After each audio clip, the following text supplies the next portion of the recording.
Olá, irmãos, passando aqui de novo para convidar você a continuarmos estudando os livros do Novo Testamento. Estamos chegando ao final, vamos estudar hoje o penúltimo livro, a Carta de Judas. Eu convido você a participar comigo desse estudo e mergulharmos na palavra e no que Deus tem a falar a cada coração. Vem comigo, irmão.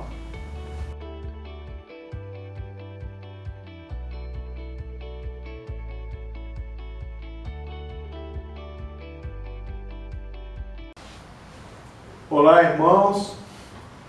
Continuamos estudando os livros do Novo Testamento. Chegamos no penúltimo livro, na Carta de Judas.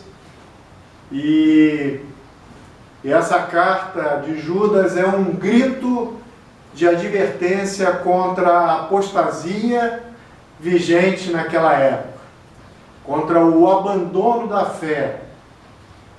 Judas aponta também para uma necessidade urgente daqueles irmãos de perseverarem na fé.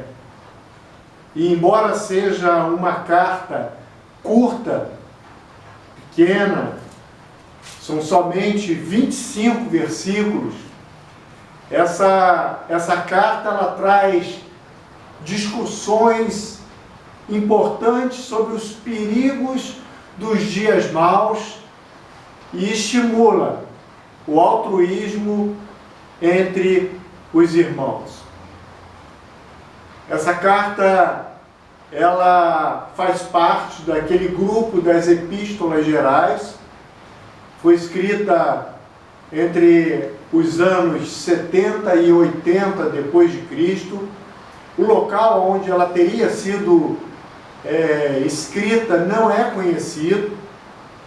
E o principal alvo de Judas, quando ele escreve a sua epístola, é informar os crentes a respeito das ameaças e das heresias que eles estavam sujeitos. Ela é uma carta que traz bastante advertências a respeito dos falsos mestres que, assim como estudamos na segunda carta de Pedro, foi uma grande preocupação do apóstolo Pedro e também de Judas. Essa carta, como eu falei, de apenas 25 versículos, ela pode ser dividida em 3 partes, e a primeira é quando Judas deixa claro a presença dos falsos mestres no meio daquela comunidade, e você pode observar isso na leitura dos versículos 1 ao versículo 4. Do versículo 5 ao versículo 16, Judas vai mostrar quem são de fato aqueles falsos mestres, quais são as suas identidades. E nos versos 17 a 23, ele vai mostrar e deixar claro toda a sua intolerância com relação a esses homens que ele chama de zombadores em algum momento da sua carta. Essa carta de Judas é uma carta, portanto, exortativa contra falsos mestres que se infiltraram na igreja local e, como eu disse antes, também preocupação de Paulo, também preocupação de Pedro, e que Judas faz questão de colocar de forma muito clara e direta para aqueles irmãos quais eram as dificuldades que aqueles homens introduziam no meio da comunidade, quem eram aqueles homens e principalmente quais seriam as atitudes daqueles irmãos frente a essas pessoas. A carta de Judas é diferente, por exemplo, das cartas de Paulo, ela não tem um destinatário conhecido. Se vocês observarem o versículo 3 da carta, vão ver que Judas trata aqueles irmãos como amados, mas não diz especificamente de onde, de que lugar, se era uma igreja, se era somente uma pequena comunidade, mas o que se acredita é que Judas tinha em mente uma região que abrigava algumas igrejas atacadas por esses falsos mestres. A autoria dessa carta é Judas, e é importante dizer que esse Judas não é Judas Iscariotes. Esse Judas, ele se apresenta como servo de Jesus Cristo e irmão de Tiago. E, portanto, ele vem a ser o meio-irmão de Jesus. Tiago era irmão de Jesus também. Nós podemos ver isso aqui no versículo 1, onde ele diz: Judas, servo de Jesus Cristo e irmão de Tiago. E o que causa a gente uma admiração muito grande quando a gente inicia a leitura dessa carta é saber que esse homem, pelo fato de ser irmão de Jesus, poderia sim fazer uso dessa prerrogativa, né? E se apresentar de uma forma mais eloquente, mas ele faz questão de se apresentar como um servo. Da mesma forma como Tiago, seu irmão, fez em sua carta.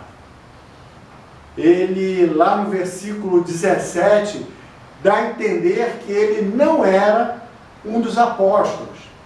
No versículo 17 nós lemos: Todavia, amados, lembrem-se que o que foi predito pelos apóstolos de nosso Senhor Jesus Cristo. Então ele deixa claro que ele não era um apóstolo, mas ele se converteu depois da ressurreição de Jesus Cristo, assim como ocorreu com seu irmão Tiago. Os irmãos devem lembrar que lá em 1 Coríntios, aliás, quando nós estudamos a carta de Tiago, nós fizemos menção a um texto de 1 Coríntios 15, 7, quando Paulo faz referência àquele momento maravilhoso em que a igreja vê Jesus Cristo subindo aos céus, e ele narra que depois disso apareceu a mais de 500 irmãos de uma só vez, e a maioria dos quais ainda vive, embora alguns já tenham adormecido. Depois apareceu a Tiago e então a todos os apóstolos. Devemos lembrar que a família de Jesus, ela tinha alguma dificuldade no início do ministério do Mestre. Nós devemos lembrar, por exemplo, daquele momento onde a família de Jesus vai ao encontro de Jesus, talvez para adverti-lo a respeito das coisas que ele estava fazendo ou falando, e quando alguns dos apóstolos mencionam que a família dele estava do lado de fora, querendo falar com ele, ele diz que a minha família, a minha mãe, os meus irmãos são aqueles que ouvem e cumprem a palavra. Então ele teve sim algumas dificuldades com a sua família, e naquele momento, certamente Judas e Tiago ainda não tinham se dado conta do privilégio que era fazer parte da família do Salvador do mundo. Lá em Atos 1,14, nós vemos uma referência quando Lucas escreve que todos eles se reuniam sempre em oração com as mulheres, inclusive Maria, a mãe de Jesus, e com os irmãos de Jesus. E nesse caso, Judas já estaria participando dessas reuniões após a morte e ressurreição e o início da igreja primitiva. O propósito de Judas, quando escreve essa carta, é endossar a doutrina da salvação, e chama a atenção da gente aqui no versículo 3, quando ele faz questão de dizer que gostaria, ele estava ansioso por escrever para aqueles irmãos acerca da salvação que eles compartilhavam. Você vai ver isso lá no versículo 3. Mas que ele aproveita essa carta não para falar exatamente de salvação, mas para falar da necessidade que aqueles crentes pudessem batalhar pela fé cristã, como é mencionado aqui no verso de número 3, onde ele diz: escrever-lhes, insistindo que batalhassem pela fé de uma vez por todas, confiada aos santos. Ele também aproveita essa carta não só para endossar a salvação e nem só para estimular essa batalha da fé, mas também para mostrar a necessidade de se combater as heresias que foram infiltradas por falsos mestres, como a gente pode ler aqui no versículo 4. E a melhor forma de se defender dos falsos mestres é conhecer muito bem a salvação em Jesus Cristo. E nós só conheceremos essa salvação através da palavra, da busca permanente da palavra, de ler a palavra, de ouvir a palavra e conhecer com isso quem é de fato o Salvador, para que nós não sejamos enganados pelos discursos desses falsos mestres. Precisamos buscar e conhecer mais o Salvador e também nos afastarmos das polêmicas. Que a gente possa entender a necessidade de deixar algumas questões por conta dos teólogos. É muito bom saber, é muito bom conhecer, é muito bom se aprofundar em algumas questões mais duvidosas a respeito da fé cristã, mas precisamos ter o cuidado de que essas questões não ocupem um lugar tão grande e que possam até servir para que nós possamos, de repente, enfraquecer na fé. Questões como: haverá ou não haverá arrebatamento? Há eleição e predestinação? Salvação se perde? Provavelmente você já deve ter sido confrontado com essa pergunta. E essas questões, como eu falei antes, é muito bom que você se aprofunde na palavra, buscando o entendimento e as verdades da palavra. Mas não caia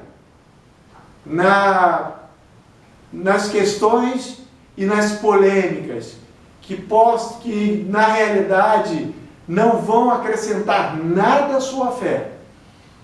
E o que vai realmente importar, aquilo que vai realmente te salvar, é a fé em Jesus Cristo e a sua aceitação como o único caminho que leva você e a mim a Deus. Temos cuidado. Paulo falava muito a respeito dessas questões, dessas discussões inúteis, e precisamos sim, volto a afirmar, conhecer a palavra, até buscar o que as pessoas pensam a respeito desses aspectos e desses assuntos, mas tenhamos cuidado para não gastar tempo com polêmicas e discussões que não vão acrescentar absolutamente nada à nossa fé. Falsos mestres são mostrados aqui na carta de Judas, e ele traça com detalhes quais seriam as características que identificam esses homens. No versículo 4, nós podemos observar que Judas fala a respeito de certos homens cuja condenação já está sentenciada há muito tempo. E que esses homens infiltraram-se dissimuladamente no meio de vocês. E estes são ímpios e transformam a graça de nosso Deus em libertinagem. Precisamos perceber, irmãos, que, lendo esse versículo, uma das características é que esses homens, eles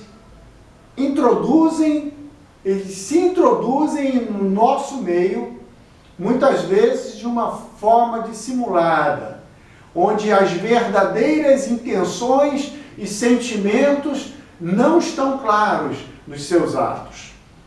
Precisamos observar também a respeito dessa questão de transformar a graça de Deus em libertinagem. E a gente precisa entender que essa palavra pode ter dois sentidos, um no sentido da área sexual e o outro no sentido de uma irreverência com relação às doutrinas e às crenças que são oficialmente aceitas pela igreja. Esses homens tratavam, portanto, essas questões da doutrina, dos dogmas e das crenças da igreja de uma forma totalmente irreverente. E até hoje fazem dessa forma. Nós também precisamos observar que esses homens negam a divindade de Cristo. No versículo 8, nós podemos ver uma outra característica quando Judas afirma que, da mesma forma, estes sonhadores contaminam o próprio corpo, rejeitam as autoridades e difamam os seres celestiais. Eles contaminavam a carne, eles rejeitavam o governo e as autoridades e ainda por cima difamavam essas autoridades superiores. Outra característica que fica clara quando lemos essa carta, lá no versículo 10, é quando o apóstolo diz que esses homens difamam tudo que não entendem, as coisas que entendem por instinto, como animais irracionais. Nessas mesmas coisas, eles se corrompem, ou seja, difamam tudo o que não entendem e corrompem-se naquilo que não entendem, não entendiam, né? Esses homens praticavam obras ímpias, isso está lá no verso de número 15. No verso 16, nós encontramos algumas características muito claras desses homens, quando Judas diz: essas pessoas vivem se queixando, descontentes com sua sorte, e seguem seus próprios desejos impuros, são cheias de si e adulam os outros por interesse. Então esses homens eram descontentes, andavam segundo as suas paixões, propalavam arrogância e eram aduladores somente por interesse.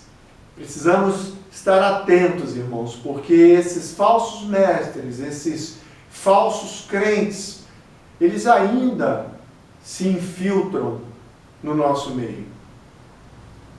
Precisamos orar ao Senhor para nos dar discernimento, para que possamos conseguir, com a sabedoria que vem do alto, identificar a presença dessas pessoas que se infiltram no meio da igreja somente para criar toda a série de males que foram descritos aqui por Judas.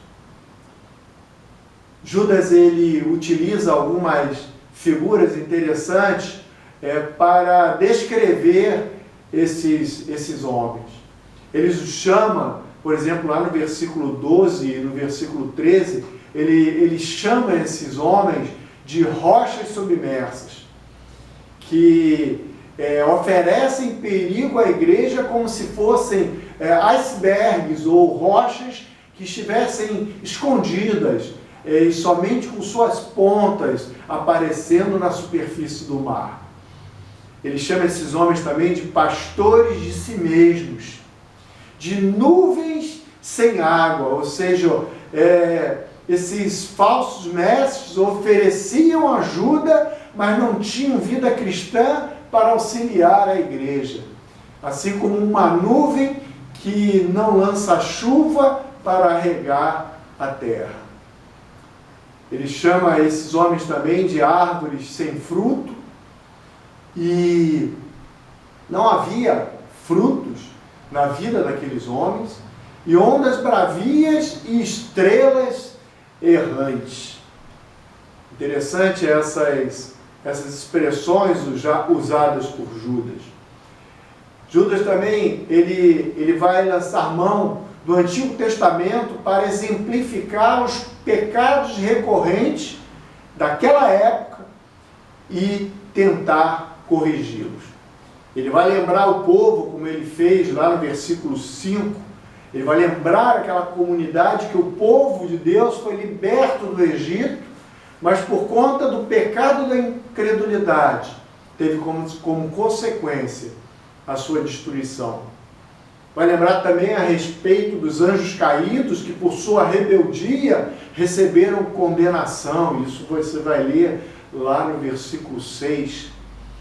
Vai lembrar sobre Sodoma e Gomorra, que por conta de suas práticas pecaminosas da prostituição, recebe a sua punição.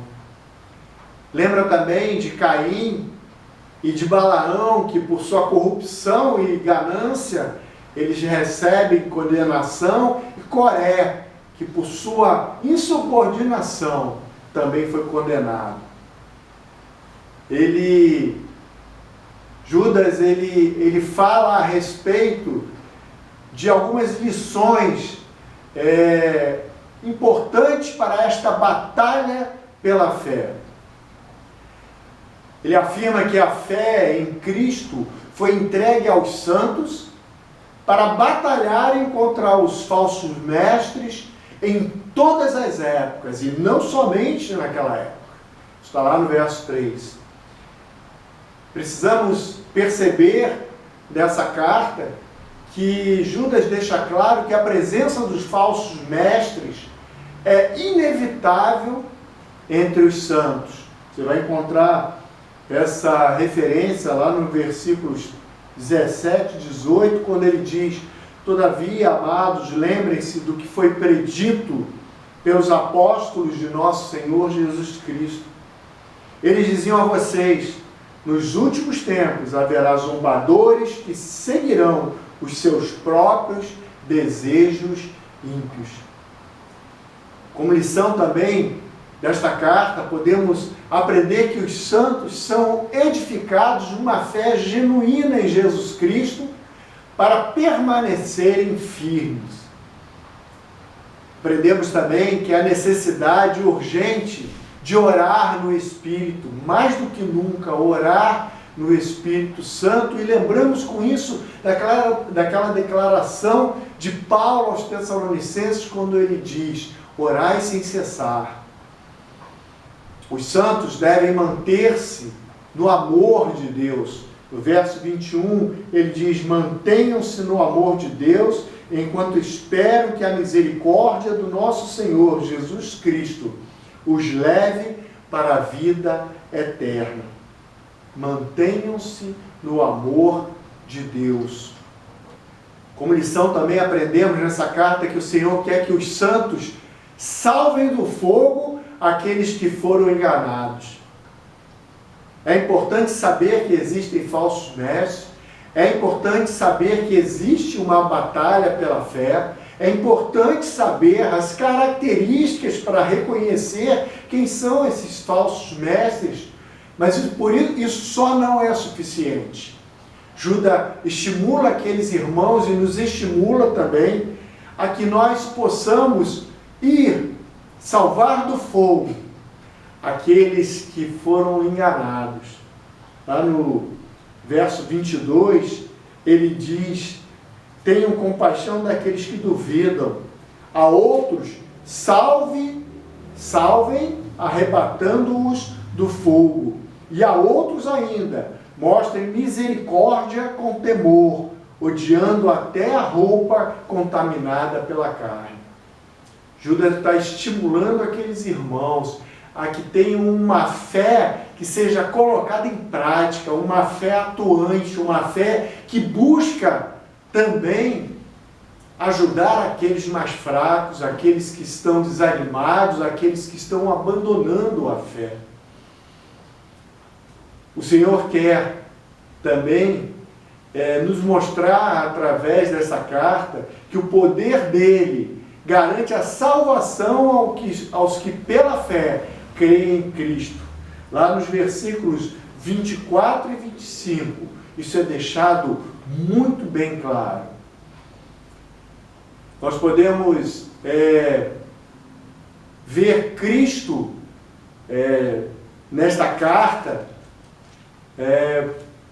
quando percebemos que, ao contrário daqueles que permanecem condenados por sua negação de Cristo, como lemos no versículo 4, o crente é preservado, é guardado em Cristo, como ele menciona no verso 1, quando ele no final diz: guardados por Jesus Cristo.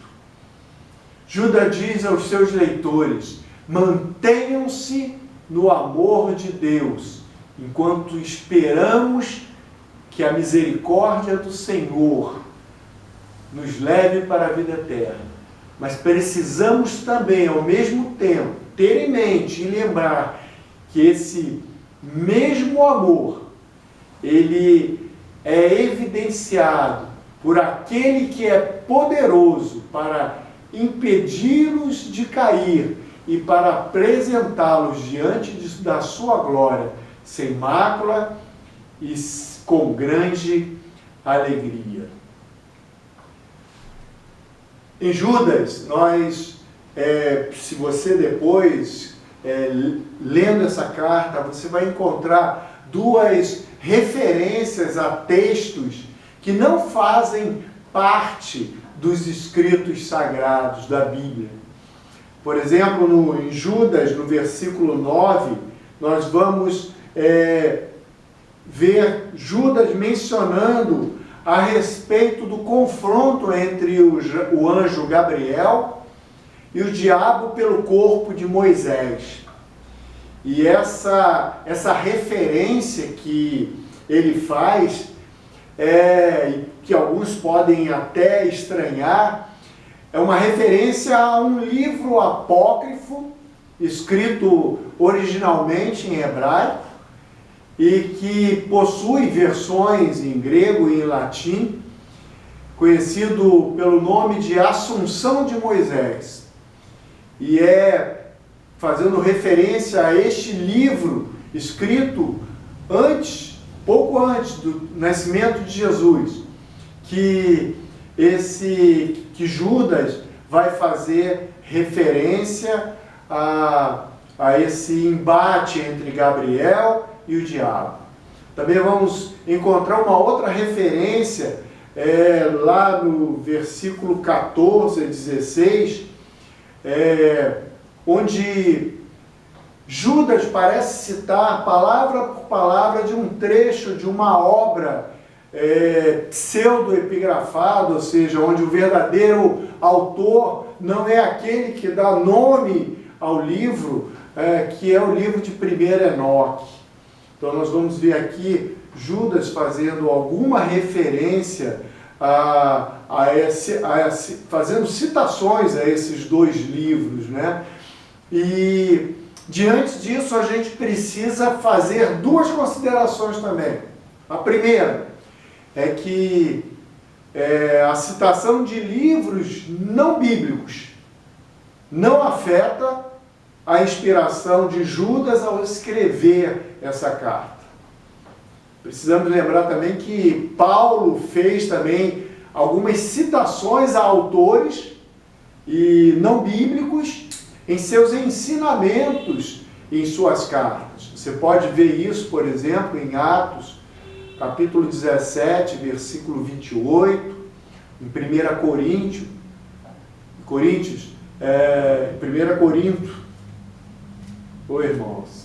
Coríntios, capítulo 15, verso 33, e na carta de Paulo também a Tito, no capítulo 1, no verso 12.